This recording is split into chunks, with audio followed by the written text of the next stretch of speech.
obboleessiitii fi abbaa sii malee. Maaliif jennaani fakkeenyaaf shamarri takka gaafa kaatee gara imaltuu bakka fagoo wayii takka deemti jechuudha. Shamarri kun dhiira adda addaatiin gudeedamuu dandeessu rakkooleen garaagaraa irra gahuu dandeessi jechuudha. Tolee maaliif jennaani shamarri akka dhiiraati miti dhiirri bakkuma feetee yoo deemte deddeemuu dandeessi. Dhiira irratti akkasii rakkoon irra hin baay'attu jechuudha. Shamarri ammoo kophaa isiidhaa osoo gara biyya bakkeedhaa yookaan bakka imaltuu bakka fagoodhaa yeroo deemtee bakka adda addaa yoo biyya isiirraa imaltee yoo deemtu dhiira adda addaatiin rakkooleen adda addaadhaa maraatalleen karatti itti ba'uu danda'a. Dabalataan dhiirrilleen karatti isii qabee dirqisiisee gudeeduu danda'a jechuudha. Rakkoolee garaagaraa akkanaa kun waan irra gahuuf jecha shamarri takka yeroo imaltuu deemtee bakka adda addaa yeroo deemtu abbaa manaa sii takka obboleessa sii lama abbaa siitii wajjin malee qaama biraa tokko wajjin akka deemuu hin dandeenye amantaa islaamaa seera mataa isiidhaa baasee lafa kaa'ee jira jechuudha. Shamarri takka yoo ni fi rakkifamti rakkoolee garaagaraa kanatti qunnamuu danda'a waan ta'eef yoo dhiira wajjin taate malee yoo obboleessasii abbaa manasii fakkeenyaaf namoonni tokko jechuudha warra ollaasii haa ta'u seexaan itti kaasuu danda'a baditti akka isii irratti sagaggaalutti ajajuu danda'a. Wanni abbaa manaasii haadhasii abbaa manaasii obboleessasii abbaasii wanni amantaa islaamaa hayyamee fi jarri kun hamtuu irratti yaada yoo bakka fagoollee bakka imaltuullee waliin yaani abbaa manaasiidhaa hamtuu irratti yaadu waliif halaale qaama tokko waan ta'eef obboleessiilleen obboleessasiiti obboleessii irratti illee waan biraa hin yaadu jechuudha. Tolee dabalataan abbaan siillee waan hamaa irratti hin yaadu. Kanaafuu jara kanaa wajjin malee qaama biraa tokko jechuudha. Dhiira warra ollaati kun fira kiyyaa bakkun kaadata hiyyaati kun kaaboo hiyyaati kun keessuma hiyyaati jettee waliin amantaa islaamaa deemuun si dhoorka jechuudha. Yooniif gartee osoo karaa wajjin deemu jirtu gurbaan kun seexaan itti kaasee ati dhalaadhaa bira jirta waan ta'eef waan hin taane sagaggaalummaa sirratti raawwata waan ta'eef rakkoolee garaagaraa kanaa jecha rakkoolee dhufaniif jecha rabbiin amantaa islaamaa keessatti waan akkanaa kana hin ayyamu jechuudha. Shamarri islaamaa takka bakka fagoo imaltuu deemtee islaamummaa barsiisuu hin dandeessu. Bakka ammoo jirtutti namoonni yoo isiirraa beekumsa qaban san isiirraa fudhachuu barbaadan bakka dhuftetti beekumsa isiidhaa girdoo duuban dubartii nama ayyina biyyii dhiiraa ayyina biyyii fuulaa fuulatti wal agaranii wal bira ta'anii wal bira osoo hin taane girdoo duuban girdoo jechuun sitaaraa jechuudha akkanatti hidhatanii san duubaan barsiisuu dandeessi shamarri islaamaa jechuudha. Tolee kanaafuu imaltuu deemtee bakka adda addaadhaa deemtee maal akka dhiiraa kanatti deemuun hin dandeessu yoo abbaa manaa siitii wajji taate malee yoo akkasuma obboleessi abbaa siitii wajji taate malee dubartii islaamaa takka bakka fagoo deemtee barsiisuu hin dandeessu jechuudha. Bakkuma takkatti immoo bakka sanitti beekumsa siidhaa barsiisuu dandeessi.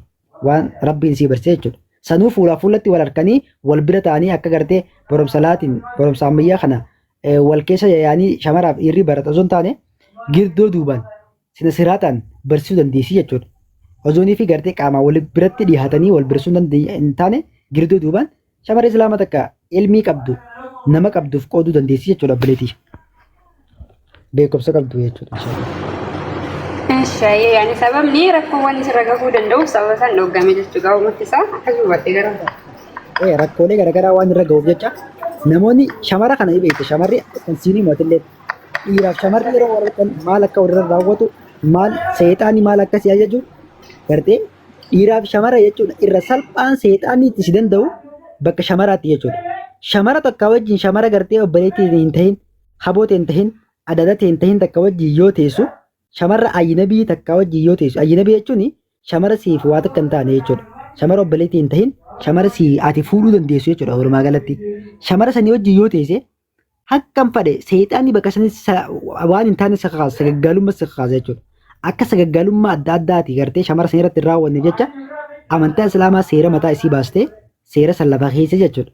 Tolee shamarri takka imaltuu fagoo deemtee yoo abbaa manaasii akkuma reefu si dubbadatti yoo taate malee imaltuu bakka fagoo deemuu hin dandeessu jechuudha.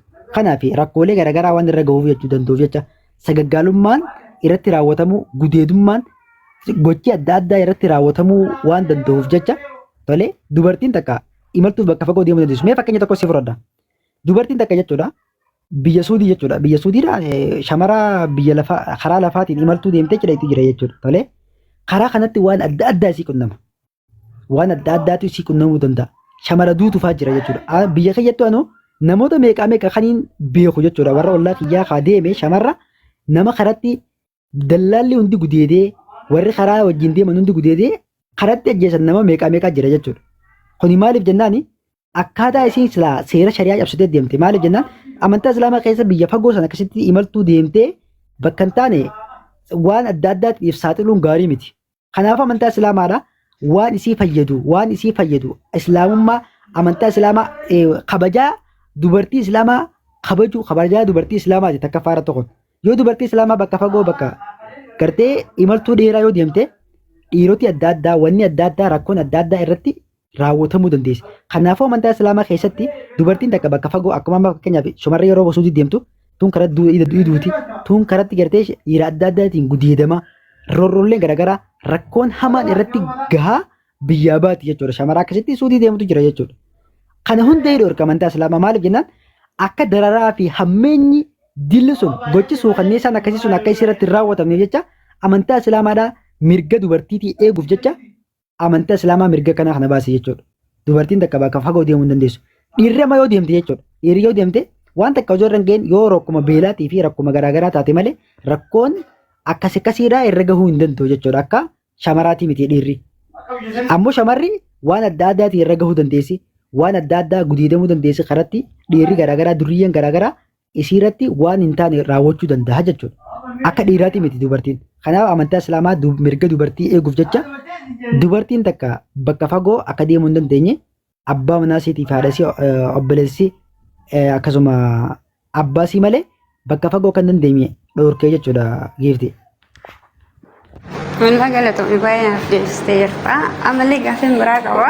Gaafiin kiyya maal seete fakkeenyaaf yeroo baay'ee gaafii gaafannu kan isin ramadee mistaan quraanaa fi hadiisa irraayi. Hadiisni kun immoo gosa lamatu jira. Hadiisa da'iifa jettan fakkaate. Innaa garaagarummaan hadiisa kanaa maali? Wayin immoo maaliif hadiisa tokko fudhattanii hadiisa tokko immoo sirrii miti jetta. Yeroo baay'ee yaadda ijoolleen nama kiristaanaa hadiisa da'iifa jettee seerra gaafii fidanna fakkaate. Yoo isaan irraa gaafii fidan hadiisa kanarraan fudhannu jettaniini. Innaa sababa maaliiti jechuudhaaf. Gaafii bareedaaf barbaachisaa ta'e gaafatte. Takkaffaaratti hadiisa gosa lamaa jira. Nuti musliimoonni hadiisa da'iifatti hin amanu. Hadiisa sahii ergamaa rabbii qofatti amanna. Tolee. Hadiisa sahii ergamaa hadiisa sahiyaa fi da'iifa jechuun kanuma namoonni jechuudha seetiidhaan fakkeenyaaf kallattiin osoo hin taane alkallattiidhaan haasa'anidha da'iifa jechuun. Fakkeenyaaf ani waan takka quban qabu giiftiin maalitti akka jirtu quban qabu giiftiin maalirraa akka jirtu quban qabu yeroo ammaa kana eessa akka jirtu quban qabu foddaa tiktookiitiin wal harkaa jirra malee. Foddaa tiktookiitiin wal harkaa jirra malee maalirraa akka jirtu giiftii hin beeku jechuudha. Akkumatti lafaa ka'eetuma giiftiin tun akkana ta'uu hin dhabdu akkas maarree ta'uu hin dhabdu jee waan ati hin tahin hunda dubbadha jechuudha. Da'iifa jechuun walumaa galatti waan ergamaa rabbiirraa hin odeeffamin.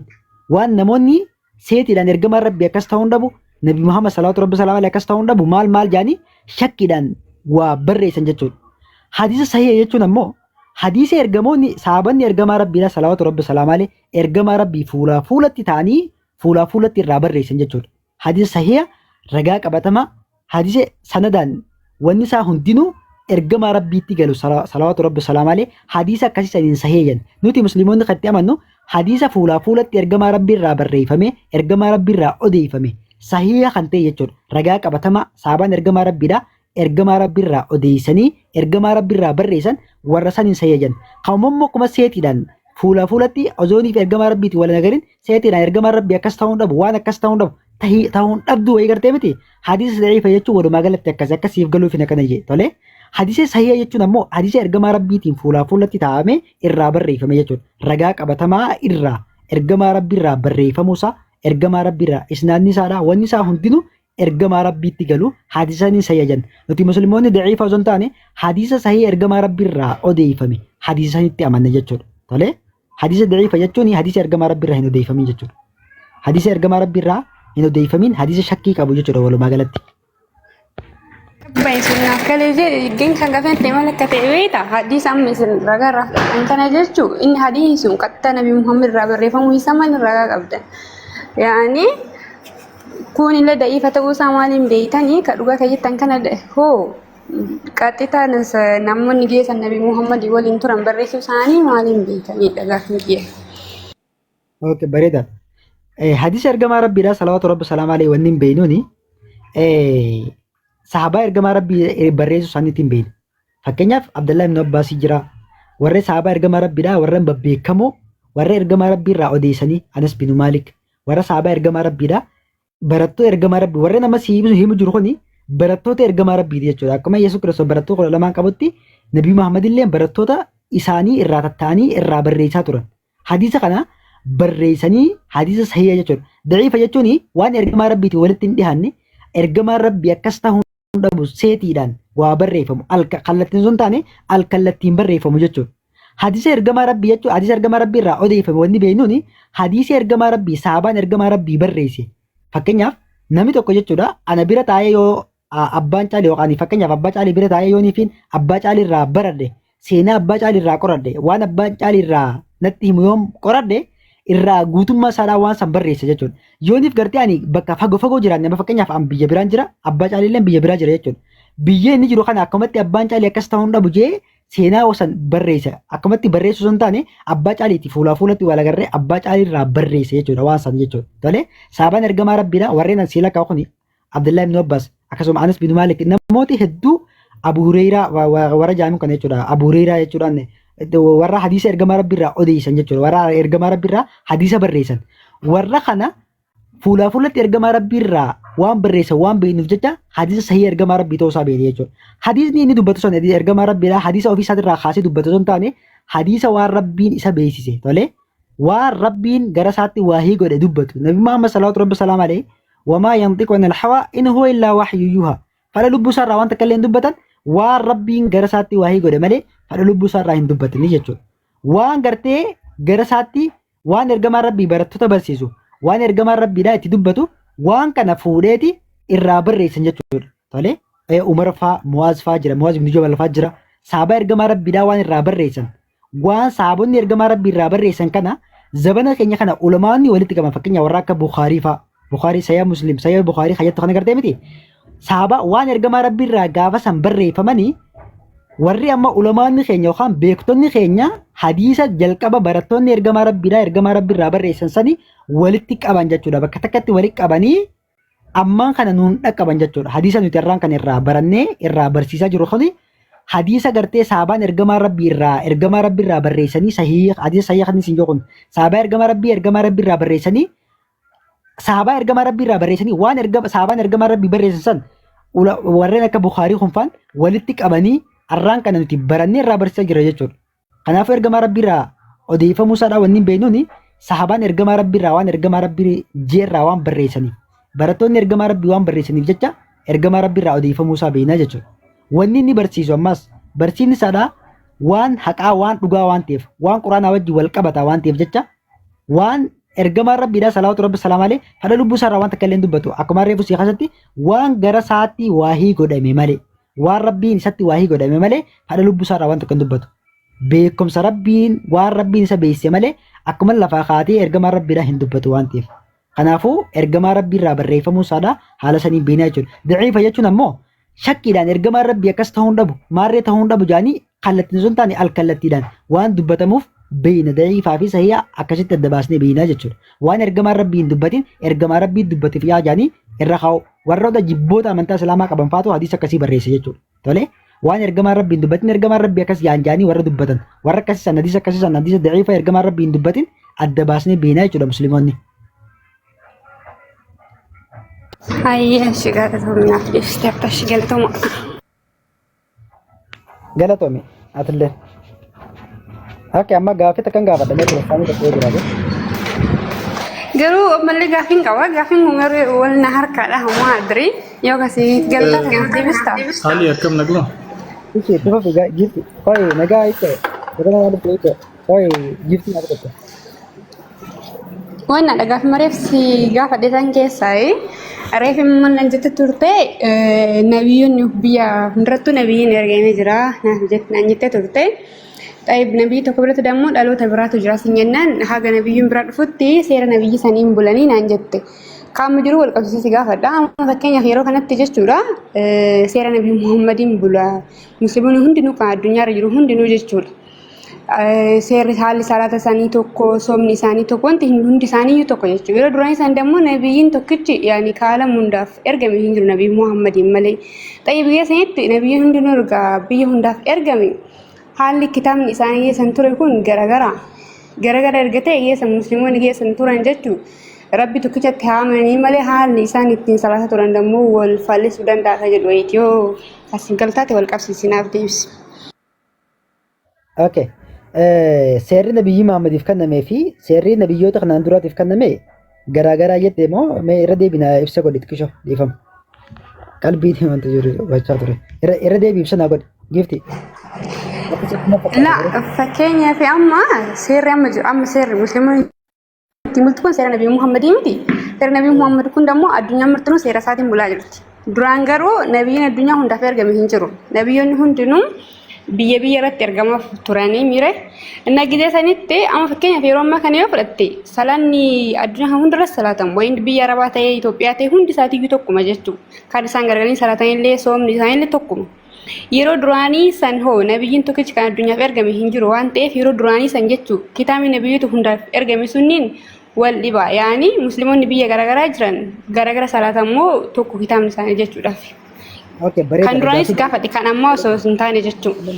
Nagalee jira. Takkaffaa irratti rabbiin qajeelfama nabiyyoota hundaaf kenna. Nabiyyi Muhammadillee akkuma qajeelfama kanatti Muuseefillee kenna, Abrahaamillee kennee jira waan ta'eef qajeelfamni nabi Muhammadiif kennamee fi akkaataan seera ittiin bulmaata isaaniidha garaagara moo akkamii waan jedhu gaafatti. Galatoomii gaaffii bareedaadha. Asuma fakkeenya takka siif fudhadhe jechuudha. Seera akka loojikiitti fakkeenya tokko siif fudhadhee si ibsa. Wayee Jabbar. Akka loojikiitti dubbii takka siif fudhadhe namaa naayamee ture dhiifama. Fakkeenyaaf gadaa mililikiin jechuudha. Gadaa mililikiin akkasii fakkeenya sii ta'uudha malee fakkeenya namoota si fudhachuu barbaadee miti.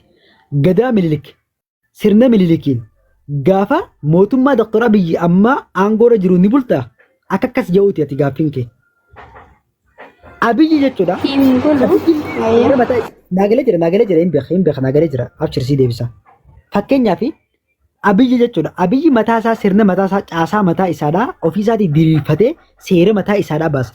Seera ittiin bulmaata biyyatti ta bulchan takkaa tolee biyyatti ta bulchan takkaa garuu ammoo seera mataa isaadhaa namu mootummaan dhufu hundinuu seera mataa isaa qabu jechuudha. Abiyyilleen seera mataa isaa qabu tolee seera mataa ittiin biyya Itoophiyaa kana hoogganuu qaba. Akkasuma Mallasilleen akkasuma Hayilamaariyaamilleen akkasuma Mangistuu Hayilamaariyaamilleen seera mataa isaa qaba jechuudha. Seera mataa ittiin biyya Itoophiyaa kana hoogganuu qaba jechuudha.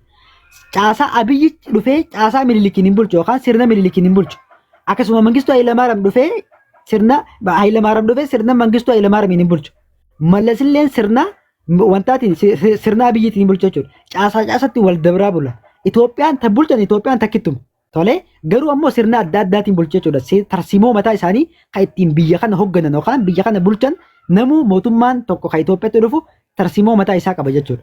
Takka akkasii amma loojikii kana eegas fudhadhe booda nabiyyoonni hundinuu jechuudha. Caasaa mataa isaanii qabu hundi isaanii akkuma nama fakkeenya si kanatti. Rabbiin gaafa nabiyyoota kana itti kennu zabana fakkeenyaaf kitaaba Injiilii Rabbiin Yesuus Kiristoosiif kennu kitaaba kana yeroo kanatti kitaaba kanaaf barbaachisa. Akkaataan gartee fakkeenyaaf salaata illee tokko haa ta'u Rabbi tokkichoomsuudhaan wanni Rabbiin tokkichoomsuudhaan Rabbii tokkichatti uummata waamuudhaan tokko haa ta'u wal fakkeenyi isaanii amantaa Islaamaati isaan hundinuu musliim garuu qajeelfamni seera ittiin bulmaata isaanii akkuma reefu fakkeenyaaf namoonni Itoophiyaa bulchu mootummaan kan bulchu Itoophiyaadha garuu caasaan isaanii adda adda sinjeetti wanni isaan itti ergaman amantaan isaan ergamanii Islaamummaadha garuu caasaan ittiin uummata ittiin ergaman suni garaagara laal giftii bakka kanatti dabaafadhu caasaan isaan itti ergaman akkaataan gartee isaan uummata isaan itti ergamanii fakkeenyaaf kitaaba kanaan dura Injiilii yoo fudhatte qajeelfama Rabbiin Nabiyyallaahi Muusaa Isaa kan Yesuus Kiristoosiif kan qajeelfama kana Rabbiin gaafa isaaf kennu maaliif kennaaf jennaani seera ittiin bulmaata yeroo sanitti fakkeenyaaf seerri wal shaaruu danda'a. Seerri ammaan kana zabana Nabiyyi Muhammad salaatu Rabbi salaam alayhi jiru yeroo san jiraachuu dhiisuu danda'a jechuudha. Seerri ammaan kana fakkeenyaaf gaafa sayyoonii fi nama gartee sagaggaalummaa raawwate ajjeesaa nama gartee waan hin taane raawwate nama arrabse ajjeesaa jiru nama hate faa ajjeesaa seera akkas yoo jira nama hate ajjeesaa faa kajau zabana gada Nabiyyi Muhammad salaatu Rabbi salaam alayhi nama hate ajjeesuu san taane harkarraa muura waan akkas faa jira jechuudha. Caasaaleen akkana kanatti yeroo yeroodhaan wal daddabarsaa dhufa wal daddabarsaa uummatatti dabra yeroo sanitti jechuudha. Maaliif Rabbiin caasaa kana akkanatti gara gaggalchee yookaan nabiyyoota adda addaatiif maaliif kitaaba Rabbiin seera ittiin bulmaata kana maaliif gara gaggalchee nabiyyootaaf kana jettee kana gaafattu taate Rabbii yeroo sanitti haala ittiin ummanni sun ittiin deemu beeka. Rabbiin nu uume waan ta'eef Rabbiin nu uume waan nuti taane hunda isaa nu beeka jechuudha. Waan nuti taane nu wallaalu Rabbiin. Yeroo Yesuus Kiristoos ergamu sanitti yeroo kanatti kitaaba kanaaf barbaachisa. Ummanni kun qajeelfama kana deemuu danda'u, qajeelfama kanaan buluu danda'u Rabbii waan beekuuf jecha kitaaba Injiiliin jiru qajeelfama akkasii Rabbii Nabii Allah Isaadhaaf kan. Gaafa Museetillee gaafa Tooraatiin kennu ummanni Israa'el ummanni Museen itti ergame kana qajeelfama kanaan deemuu danda'u. Qajeelfama seerattiin bulmaata kana deemuu danda'u. Seerattiin bulmaata irraa isaan barbaachisu isa kana Rabbii waan beekuuf dursee waan nu beekuuf jecha qajeelfama san Rabbiin Nabii Allah Museedhaaf kan jechuudha. Zabana keenya kana keessatti qajeelfamni nu wajjin deemu. Qajeelfamni gartee uummata irra biyya lafaarra jiru kana wajjin deemu qajeelfama xumuraadha. Qur'aana kana Rabbii waan beekuuf jecha nabiyyi xumuraa nabiyyi goolabbii Qur'aana kana irratti buusee jechuudha. Haala yerootiin kitaabni jijjiirama wanni isaan barsan Rabbii tokkichummaan garuu akkaataan seerattiin bulmaata isaanii uummata Israa'eliif kitaaba kanaaf barbaachisa. Uummata Israa'eliif kitaaba kanaatu isaan barbaachisa Rabbii waan beekuuf jecha kitaaba san kanneef. Uummata addunyaa kana maraaf kitaaba Qur'aana kanaaf barbaachisaa Rabbiin dursee waan nu beekuuf jecha kitaaba xumuraadhaa nabiyyi xumuraadhaa nabiyyi goolabbii Nabii Muhammad irratti Qur'aana kana nu buusee jechuudha obboleetii. Rabbiin haala yerootiin qajeelfama jijjiiraa deema. Qajeelfama fakkeenyaaf uummanni gaafa sanii jajjabaa ta'uu danda'a. Nurra humnallee qabaachuu danda'a, nurra umriillee dheerachuu danda'a. Uummanni kanaan duraadhaa warra waggaa 1000 takka jiraatee jira nabiyyoonni jechuudha. Nabii Allah damee waggaa 1000 meeqa jira? Waggaa 1000 takka jiraata. Nabiyyoonni garagaraan nabiyyoota gartee waggaan isaanii baay'ee fakkeenyaaf waggaa keenya kana keessa waggaa nabiyyi Muhammad kana keessa yeroo nabiyyi Muhammad kana gadaa nabiyyi Muhammad kana keessa namni waggaa 80 ga'u akkaan nama guddaadha jechuudha. Waggaa 80 nama hangam tureetu waggaa 100 fa'aa ta'a jechuudha. Akkaataa gartee jajjabina qaamaatillee akkaataa gartee walirra umrii dheerachuullee waan wal dura dursinu yookaan waan wal caalluuf jecha Rabbiin uummata saniif qajeelfama kanaatu beeka. Akkaataa haala yeroo irratti hundaa'eeti Rabbiin qajeelfama nabiyyootaaf kanne jechuudha. Yeroo kana kitaaba kana seera kana yoo itti kanne uummanni kun seera kana ni danda'a. Yoo seera kana irraa dhaabe seera kana dhiiroo akkamii barbaadu Rabbiin dursee waan nu beekuuf jecha qajeelfama waan nu barbaachisa uummata saniif waan barbaachisa waan beekuuf jecha Rabbiin qajeelfama san uummata saniif kanne jechuudha. Uummanni kun seera kana hin danda'u Rabbiin durseetuma beeka. Abrahaamiin musliimallee kiristaanallee hin turre yahudaallee hin turre inni musliima qajeelaa ture jaa. Namni Muhammad dura musliima turellee ni jira. Nabiyyoonni hundinuu maal jedhu dubbata fakkeenyaaf Museen suuraa boqonnaa 7 ayata 143 irratti ani jalqaba muumintootaatti ta'uuttiin ajajame jaa. Ani jalqaba muumina ta'uuttiin ajajame jee gaafa dubbatu namni isa dura muumina ta'e hin jiru. Namni isa dura musliima ta'e namni Rabbiif tole jedhe hin jiru jennaan lakki ni jira.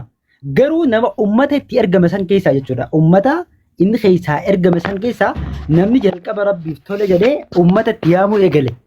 Akkasuma gaafa Nabii Allah Museedha, gaafa Abrahaamii, gaafa hunda nabiyyoota gaafa Yesuus illee namni dura jalqaba Rabbiif tole jedhu warra gartee ummata keessaa dhalata san keessaa jechuudha. Fakkeenyaaf gaafa Yesuus Kiristoos gaafa Israa'el keessaa dhalatee ummata itti gara tokkichummaa Waaqayyootti yaamuu eegalu ummata itti keessaa dhalata san keessaa namni jalqaba Rabbiif tole jedhee akka ummata Rabbiif tole jedhan ummata irra akka kaasu ture Yesuus Kiristoos jechuudha. Gaafa Musee illee akkasuma. Nabiyyi Muhammad dura nabiyyoonni duran hundinuu warra Rabbiif tole jedha warra musliima turan jechuudha. Garuu nabiyyi Muhammad salawaatu Rabbi salaam alayhi ummata keessaa dhalatan keessaa Makka keessaa jechuudha. Qurayshii keessaa dhalatan san keessaa namni jalqaba Rabbiif tole jedhee akka ummanni Rabbiif tole jedhu Rabbi irratti ummata Rabbi karaa sirrii irratti kakaase Nabi Muhammad jechuudha tole.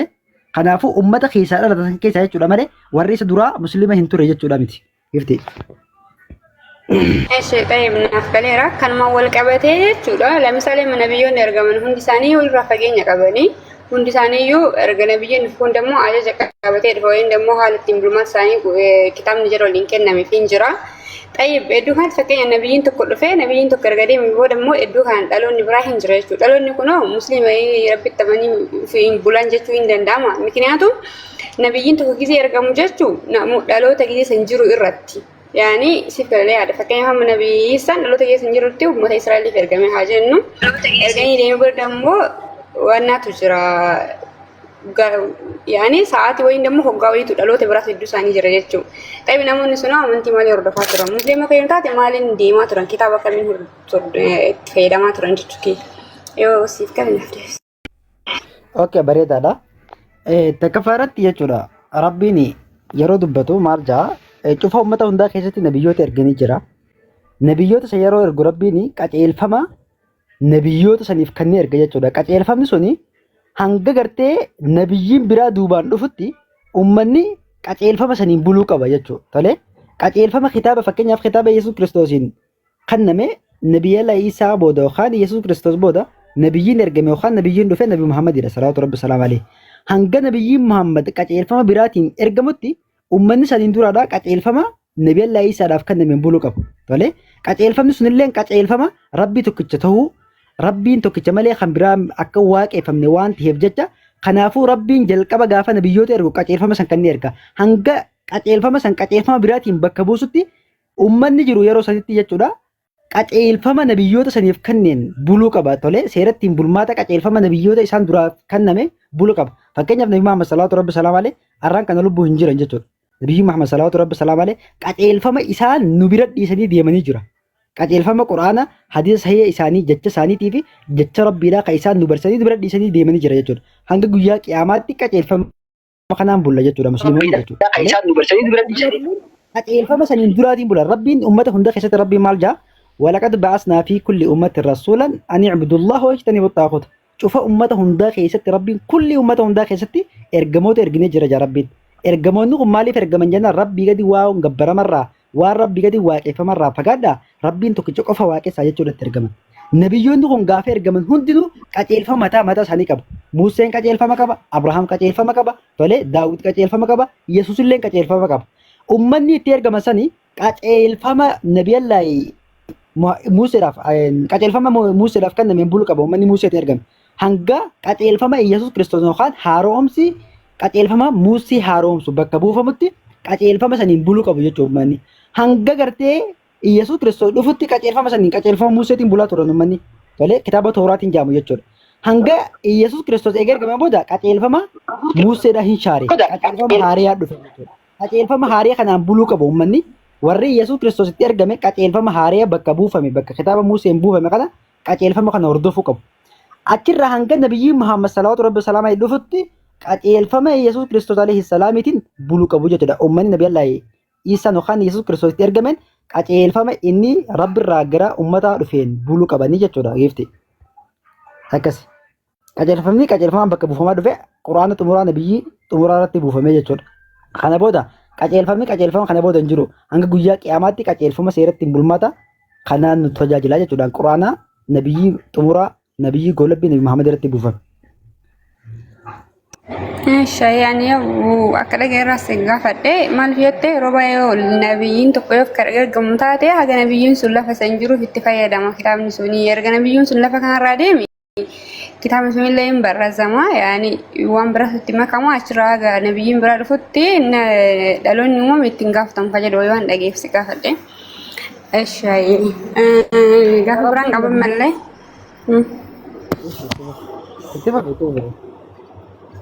Qaceelfamni qaceelfamaan haaromfuu waan ta'eef fakkeenyaaf kitaaba Tooraatiin Injiila kitaaba Rabbiin Quraana dura buusee qaceelfama Quraanaatiin dhufee Quraanaan shaarame jechuudha kitaabni sun. Egaa Quraanni buufee Quraanaan shaarame qaceelfamni kanaan duraadha jechuudha. Yesuusiif kennamee ture akkasuma Museef akkasuma Abrahaamiif kennamaa ture Quraanaan shaarame jechuudha. Guutummaan isaadhaa Quraanaan shaarame san booda waa'ee xumuraa nabiyyi Muhammad irratti buufame waa'ee kanaan seerattiin bulmaata Rabbiin nabiyyootaaf kennee hanga guyyaa qiyaamaatti seera kanaan nu tajaajilaa jechuudha. Ishi itti fufe gaaffii kee bira. Gaafiin kiyya faraa gaafitti koo dubartoota wal qabatu. Kana garuu akkasitti ragaa sararaan qabu gin waan jireenya ijoollee musliimaa waan qabuuf waan jirarraa argirraan gaafii si gaafadha. Fakkeenyaaf akka amantaa musliimaatti jechuudha shamarran musliimaa jechuudha. Amantaa musliimaa kana yaani Quraana kana barattee barsiisuu ni dandeetti. Lamsalee yeroo baay'ee maal jedhama dubartiin hatta bootaa yoo deemu barbaadda akka abbaa ofii yoo hin heerumin jechuudha. Takki immoo obboleessa ofii waliin deemuu qabdis jedhama. Shamarri takka fakkeenyaaf osoo hin heerumin jechuudha mirga barattee barsiisuu ni dandeetti. Bakka biraallee deemtee yoo haa ta'u san si gaafachuuf. Bareedaadha. Takka faaratti shamarra amantaa Islaamaa keessatti dubartii yeroo baratte barsiisuu dandeessi as akka ajaa'ibaatti. Fakkeenyaaf ajnabii yookaan nama niqaa walirraa hin qabne fuulaa fuulatti wal agartee barsiisuu osoo hin taane girdoo duubaan jechuudha. Beekumsa qabdu dhiira biraatillee qooduu dandeessi. Namoota beekumsa hin qabne beekumsa isii qabdu san dhaalchisuu dandeessi jechuudha. Fakkeenyaaf aayyoon teenya Aishaa radiyallahu anha rabbi sirraa jaallatu hadiisoo baay'ee odeessaa turte jechuudha. Haadha muumintootaa kan taate dubartiin jaartiin ergama rabbiidha salaatu rabbi salaam alee Aishaan hadiisa kuma meeqaa ol ka odeessite tolee dubartii islaamaati jaartii ergama rabbiidha salaatu rabbi salaam alee tolee amantii dubartii islaamaadha dhiiraa dhiiratti fuulaa fuulatti wal agaranii barsiisa osoo hin taane girduu duubaan beekumsa qabdu isaan barsiistee namaa qooduu dandeessi yes of course. Yani akka dhiira kan walii gaddeemte barsiisuu hin dandeettu qaba. Maaliif sin jedhase yeroo baay'ee shamarran takka ala bahuu barbaadu inni immoo boota fagoo deemuu kan qabdu jechuudha. Takkee abbaa ofii takkee obboleessa feeti yoo hin heerumin jechuudha. Yani bakka biraa deemtee barsiisuu hin dandeetti. Fakkeenyaaf maal jedhama malee maatii ofii biraa deemtee bakka biraa buluu shamaraaf hin eeyyamu fakkatti. Waan dhaga'ee fi kana immoo fakkeenyaa miti waan biraatti. Yes. Sirriidha yes. Fakkeenyaaf shamarri takka lafaa kaatee imaltuu deemuu hin dandeessu. Tolee imaltuu bakkoota faffagoo deemtee ilmiidhaaf barumsa bakka dhuftetti barsiisuu dandeessi malee imaltuu deemtee fakkeenyaaf abbaa manaasii obboleessasii abbaa siitii wajjii waan hin tahin dubartiin takka shamarri takka kophaa isii baatee biyyoota faffagoo imaltuu deemtee diiniin barsiisa jechuu hin dandeessu tolee fakkeenyaaf bakka itti barattu namoota itti barattu. Ali abdii maleette abdii dubbadhu. Sababa wajjin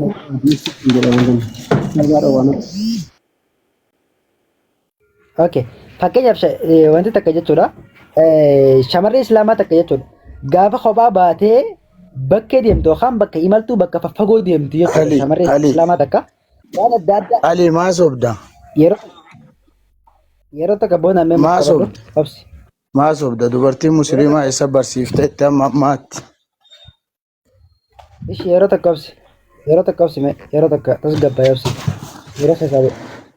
Nuti qabadhu gaaffii gaafata yoo isin bitatanii gaafata tole. Kanaafuu shamarree islaamaa barsiisa sirrii hin taane barsiisini. Gurbaa maal taate amantaa kiyyarraa hin barsiisu jiraa miti? Hin sobaata kaan sobaata anillee keessa tureera waan ta'eef dubartii eessa barsiifte? Ati islaamaa keessa turte? Qoy mee giifti sitti hin deema. Islaaman ture dubartii eessa barsiifteetti? Islaama turteeti?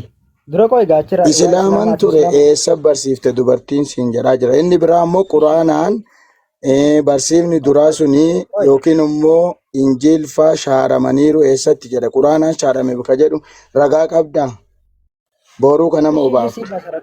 Ati islaama turte jalqaba? اضربه ضربا جيدا كاكا زيرو جرا اوي اسلام ترتيتي بونا obboleessoo kasi gaafa dhanaa deebis shaarame quraanaan shaarame inni duraa kayiisaa irra qabu islaama turte jalqaba jiraa jedhaara. Gaafis gaafa dhanaa deebis gaama dura islaama turteeti islaama amantaa islaama turte jalqaba jechuudha. Jalqaba islaama tureeti kana naa deebis. Elatu gaafata kasi gaafadha islaama keessa islaama akka turuu kee adda si baafadha tole islaama keessa gaafata kasi gaafadha. Dhuguma islaama turuu kee gaafina si gaafadha kana yoo naa deebiste islaama turte jeen sirraa dhaabbadha tole gaafata kasi gaafadha islaama keessa. Maal na gaafatta? Gaafi salphaa wayi gaafi hanga libsuu jenna deebistu jechuudha. Gaafi salphaa irra salphaa gaaffiiti gaafi. Okay. Gaaffii keessaan inni gari hin beekudha. Musliimoonni salaata jechuudha. Salaata jummaadha. Hin salaatu miti jummaa guyya torbaan irraa salaatu jechuudha. Jedh. Galatoon. Jedh. Musliimoonni salaanni jummaa torbaan irraa musliimoonni salaatu suni rakaa meeqa yookaan abba meeqa salaatan?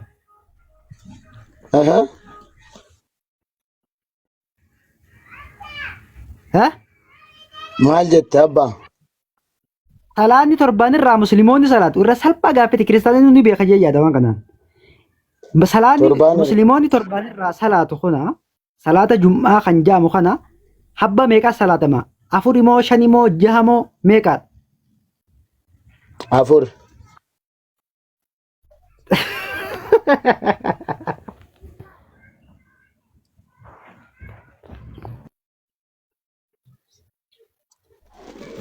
Dafii amma shaarame ka jedhu san fidime ragaa. Allah akka ajaa'iba deebiste abo Allah islaama turteeti ka ajaa'iba islaama turte Okay. Fidi Salaata obboleessoo fidi shaarame bakka jedhu san fidi. Qoy. Salaata Jummaadhaa torbanirraa Musliimoonni salaatu abbaa afurii salaatama. Torbaan irraa jechuun gaafiin keetu naan galle afaan Okay. kee naa Salaata galaan jiru. Jummaan beetu kan Musliimoonni torbanirraa salaatu masgidatti wal ga'e. Jummaa jechuun maal jechuudha? Salaata Jummaa hin beektu ati Musliiman turre? Musliiman turreeti? Jummaa jechuun maal jechuudha jedhaara. Osoo hin beekne salaateera yeroo Jummaa sanii. jechuun beektu gaafa Musliima keessa turtu Jummaa waan jaaman dhageenye salaata Jummaa. Jummaa jechuun jimaata jechuudha miti? Rakaa meeqa salaatama si jennaani afurii nan jette miti afurii salaatamaa miti rakaata. Rakaa jechuun maal jechuudha? Habba meeqa jechuun meeqa salaatama jechuudha. Musliimoonni rakaata Jum'aa san jimaata jechuudha. Musliimoonni salaata salaatu sanii habba meeqa salaata jennaan afurii nan jette. Meeqa salaatu ree? Lama dabalatanii salaatu. Naa deebistee jirta galatoomi naa deebistee jirta ishi galatoomi eebbifamee dhugaa. Likin naa deebiste afuruma sirriidhaayyee rakkoo miti. Ishi amma gaaffii lammaffaa si gaafadha. Salaata arkaan islaamaa naa hime. Obboleessoo kana ati naa deebisiiti. Ka jette deebisi obboleessoo ka qara naa ibsaatu san naaf hin galleeti. Naa ibsiisiin jedhaa jira ragaan naa ibsi kaamma. Ati musliima turtee miti laa dhaggeeffadhu musliima turtee miti musliima keessaa baatee dhufte si hubachuu barbaadinnan. Ali meena dhaggeeffadhuuti. Qara gaafii giiftiin si gaafattee ibsaafii jirtu sanii qura'aanaan shaarame ka Iisaan rabbu'e ka Muusaan rabbu'e qura'aanaan shaarame ka jedhu sani naa fidi amma mata duree jijjiirteen baqatiniiti. Okay, maa sobdaati islaama keessan ture jettee maa sobda? Ilaa sobduun si ta'aa jiraa ani islaaman ture osoo jinni natti hin galle keessaa ba'eeti dafiiti natti mi'ate kasiin jedhaa jiru. Islaaman ture jettee maa sobdaa sin je salaani jummaadhaa rakaa afur salaatama gurbaa. Tokko hin somne obboleessoo ile hin somne iyyuu anini afur ta'ee shan ta'ee kudha lama ta'ee haa salaatamu. Salaata jummaa dhaggeeffadhu. Salaata jummaa salaata turteeti gaafa musliima keessa turtu. Hin salaatu an salaata jummaa guyyaaf hin salaatu. Salaata turre gaafa duraa musliima keessa gaafa turte jechuudha. Salaatan turre? Maal jette? Salaatan turre musliima keessa gaafa turte. Salaateera laal jummaan salaatu. Maghriba meeqa salaatte? Maghriba meeqa salaatte? Maghriba meeqa salaatte? Ayyee. Maghriba meeqa salaatte? Salaata maghriba. Koy salaata shananuu sitti hima. Ishi sayyoo barbaade salaata shananuu sitti hima na dhaggeeffadhu. Natti himishee. Subii lama, zuurii afur, asirii afur, magariibii sadii, ishaayii afur. Gaafii keetii kakara giiftii ibsaa jirtutti deema. Galatoome galatoome. Kana namoonni hunda beekas kiristaanillee ni beekati. Ishi salaata janaazaa beekta janaazaa jechuudha geessee takka. Salaata janaazaa beekta. Reeffarra akka salaattu. Ishi. Meeqa salaatam? Rakaa meeqa? Reeffarratti hin salaanneeyyu.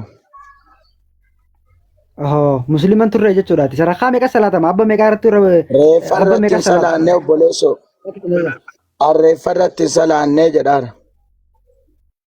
Akka reeffarratti salaanne ishi. Ishi arkaan islaamaa meeqa arkaan islaamaa?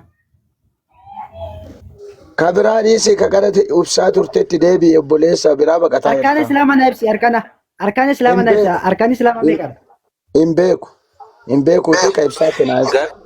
Islaamaan turre jechuudha. Anamma musliima miti.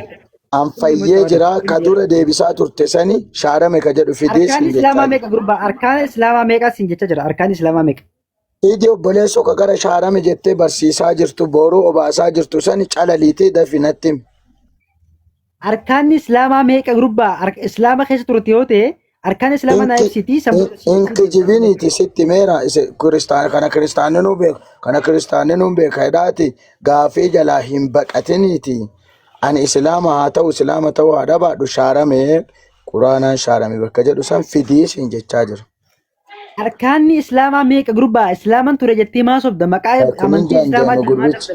Ali maa daldalta Ali kasi maa daldalta Ali ishin Ali adeemsi arkaan injaanjainiti islaamaa na deebisi. injaanjainiti karaa burjaajoftee burjaajessaa booruu qara namoota obaasaa jirtu san shaarame ka jedhu fidiis hin jechaa jiru. Dhugumaan beekumsa oo qabaatte na amansiisuu oo dandeesse laal na dhaggeeffadhu. Ani islaamummaa deebi'aa amma injiiliin quraanaan shaarame taauraat quraanaan shaarame zabuur suuf alambiyaan quraanaan shaarame ka jedhu fidi. Feetutti bifeetuudhis yeroo takka dhaggeeffadhu sin jedhe. Takka faaratti kirista kana miliyoona lama galcha qotto deebita. Takka faaratti soba guddaa sobe gurbaan kun.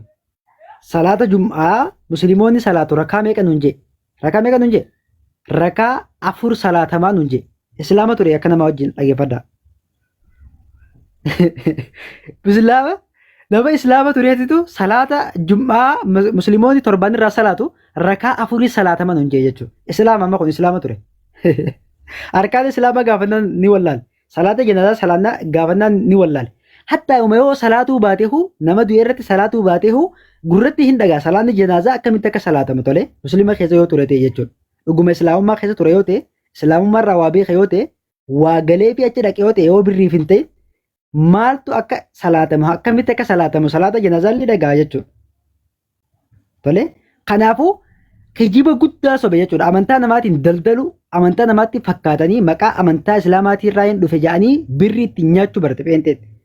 Jalqabuma abdeet ortodoksii irraa kiristaana pheenxee teetuma ani islaama irraa hin dhufe jee maqaa islaamaa dhahatee maqaa islaamaatiin birrii nyaate jechuudha.